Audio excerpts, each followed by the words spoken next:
kulanti wanaagsan halkan warqaadii waxaad ku soo dhawaataan wararkii ugu dambeeyay arrimaha siyaasadda Soomaaliyeed kaga heno kooda ugu waaweyn qaramada midoobay oo war ka soo saartay shirka halka dhinac ah ee shalay ka furmay Muqdisho kuna dhawaaqday go'aano cusub oo dib loogu dhigay shirka kale ilaa iska fahmayaan madaxda siyaasadda ahaan isdiidan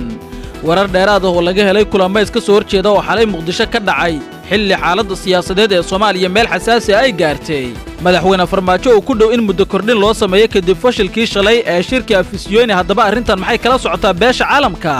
wararkii ugu dambeeyay kulan albaabada ay u xiran yihiin oo xalay Muqdisho ku dhaxmaray madaxda maamulada Puntland iyo Galmudug Axmed Cabdi Kaari Qorqor iyo Siciid Dani haddaba maxaa looga wada hadlay kulankan xoga dheeraad ayaa idinkaga haynaa faahfaahin laga helay dhalinyaro lagu joogtay xarada tababarka ee Turkisom maxay tahay sababta warka ayaad ku daawan doontaan qodobadaas ayaan ku faahfaahin doonaa warka insha Allah waana salaasa taariikhdu ay ku beegan tahay 23 bisha 3 ee Maaj sanada 2022 daawada nagala qayb qaado faafinta warkan adigoo gaarsiinaya asxaabtaada kuna share gareynaya baraha bulshada oo ku maasantahay qaybta commentiga haddii aad noogu raabto aragtidaada mar kale kulanti wanaagsan aynu ku bilowno warka warqaatiyub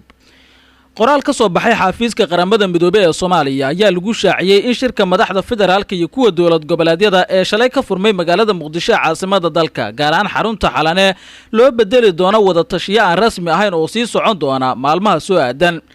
sida ku cad qoraalkan waxa dib u dhac ku yimid shirkii caadiga ah ee uu iclaamiyay madaxweyne Maxamed Cabdullaahi Farmaajo 22 bishan aynu ku guda jirnaa Maaj oo shalay ku beegneed in madaxda Soomaaliyeed uga furmay magaalada Muqdisho caasimada dalka waxaana maalmaha soo socda sii soconaya wada hadallo gaar ah oo la iskugu soo dhaweynayo madaxda si ugu dambeyntii ay heshiis uga gaaraan khilaafka doorashooyinka dalka qaramada midoobay waxay qiraysaa in kulankii maanta hordhac uu ahaa shir madaxeedka la qorsheeyay oo haysta matalaada qaar ka mid ah maamul goboleedyada waxay boorinaysaa wada tashiyo kale oo aan rasmi ahayn oo dheeraad ah oo dhaca maalmaha soo socda si loo xaqiijiyo ka qaybgal dhammaystiran ee loo baahan yahay si dhacdadan ay u noqoto mid soo saarta is-afgarada lagu fuliyo hanaankii doorasho ee 17 Sebtembar ayaa lagu yiri war qoraal oo ka soo baxay Jimciyadda Qurumaha ka dhaxaysa ee qaramada midoobay qaramada midoobay waxay si cad u sheegtay in shirka madaxda federaalka madaxda maamulada Galmudug Hirshabelle iyo Koonfur Galbeed iyo gudoomiyaha gobolka Banaadir uga furmay magaalada Muqdisho caasimada dalka uusan ahayn kii rasmiga ah ee lagu jaangoyn lahaa khilaafka doorashooyinka dib u dhacan uu ku yimid shirkii madaxweyne Farmaajo uu iclaamiyay ka soo qaybgalid la'aanta madaxda maamulada Jubbaland iyo Puntland awgood dhanka kale wasiirka warfaafinta Soomaaliya Cismaan Abuukar Dube oo warbaahinta kula hadlay teendhada Afisyooni ayaa sheegay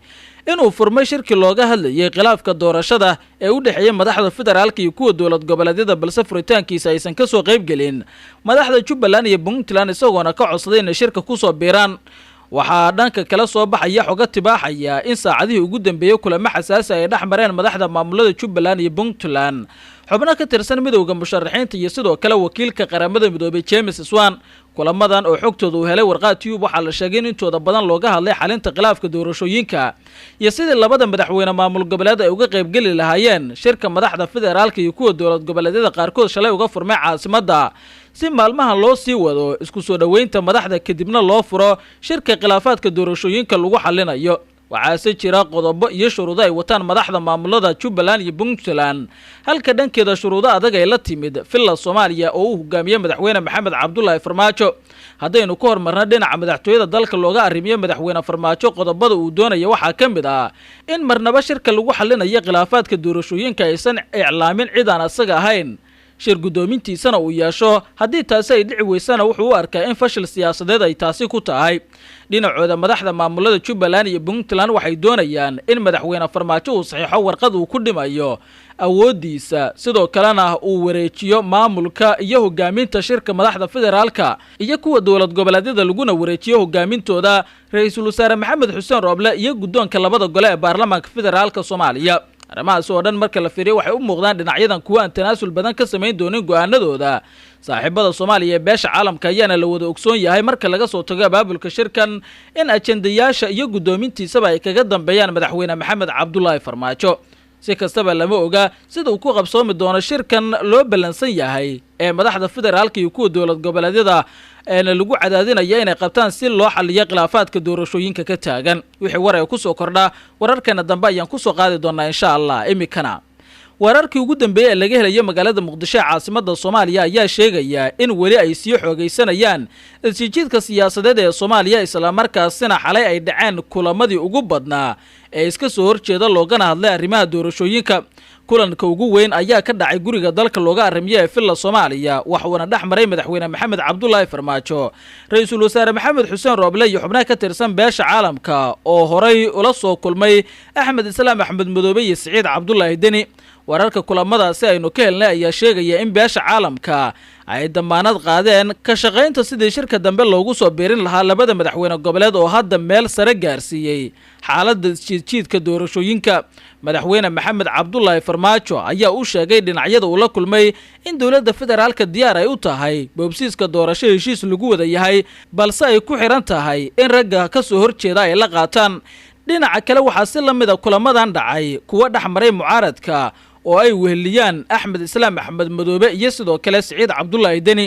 sharar gaargaar ah ayaa ilaa iyo xalay xilli dambe siyaabo kala duwan waxay uga dhaceen xarunta Xalane, waxaana dhammaantood looga hadlay loolanka iyo isjiidka xilligan doorashooyinka ka jira. goobaha Xalane ay ka degan yihiin Axmed Islaam Axmed Madoobe iyo Siciid Deni ayaa lagu arkay xubno sare oo ka tirsan midowga musharaxiinta, kuwaas oo waayihii dambe isku koox ay noqdeen hogaamiyaasha labada maamul goboleed ee madaxweyne Farmaajo ka soo horjeeda. si kastaba kulamo siyaasadeed oo iska soo horjeeda ayaa ka socda caasimadda, waxaana dhanka kale uu doonayaa inuu kaga guuleysto siyaasadiisa iyo aragtida uu doonayo in doorashooyinka lagu meel mariyo. shabakada wararka warqad TV ay daawanaysaan qodobo kale oo xiiso leh arrimaha siyaasadda Soomaaliya daaranaya inoo soo socda, balse markan ila waradii lagu kalsoon yahay ayaa u sheegay warqad TV in madaxweyne Maxamed Cabdullaahi Farmaajo muddo kordhin loo sameyn doono haddii aysan ka qayb noqon shirka iyo heshiiska doorashada laga gaarayo dhinacyada ka soo horjeeda madaxweyne Maxamed Cabdullaahi Farmaajo si looga baaqsado firaaq dastuuri ah. xogta aynu helnay ayaa sheegaysa in arrintaasi si weyn looga dareemay Villa Soomaaliya isla markaasina uu geed fadhi u yahay gudoomiyaha baarlamaanka Soomaaliya mudane Maxamed Mursal Sheekh Cabdiraxmaan.